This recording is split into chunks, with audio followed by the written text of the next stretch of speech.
Position. Sexta. En stop. Doortrit. Prima. Devant, frappe. À l'arrière, doortrit.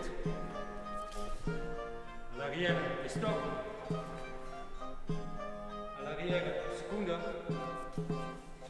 Vers le devant, frappe. Vers le devant, prima. À l'arrière, sexta. À l'arrière, et stop. À l'arrière, doortrit. Vers le devant, prima. Vers le devant, seconde. Vers le devant, frappe. À l'arrière, prima. À l'arrière, sexta. À l'arrière, quinta. À l'arrière, halfschip. Position.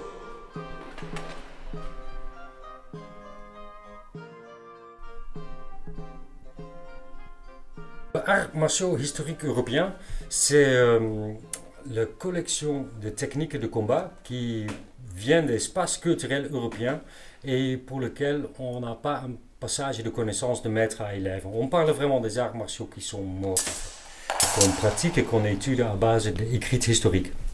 On voit au début des années 90 des initiatives en Europe et aussi aux États-Unis de creuser dans les anciens livres pour voir comment l'ancien combat était dans l'époque. En arts martiaux historiques européens, ce n'est pas l'arme qu'on regarde. On regarde d'abord les sources écrites historiques. Tout commence avec un vieux livre ou avec un manuscrit qui nous explique d'une façon ou d'une autre comment un certain type de combat fonctionne. Ça commence avec la transcription, parce que souvent c'est écrit à la main. Ils ont utilisé un ancien type de lettres qui ne sont pas vraiment d'actualité. Alors on doit mettre les anciennes lettres dans les lettres modernes. On appelle ça la transcription.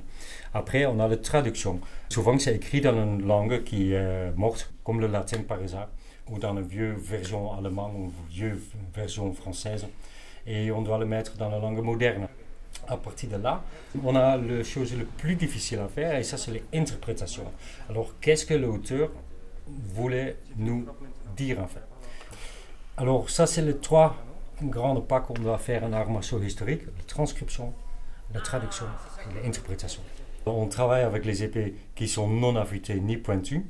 En plus, on va mettre une mouche sur le point pour avoir encore plus de surface, plus de protection. Si on travaille en vitesse, on travaille avec des protections quasiment partout sur le corps et sur la tête qui sont conçues spécialement pour les arts martiaux historiques européens.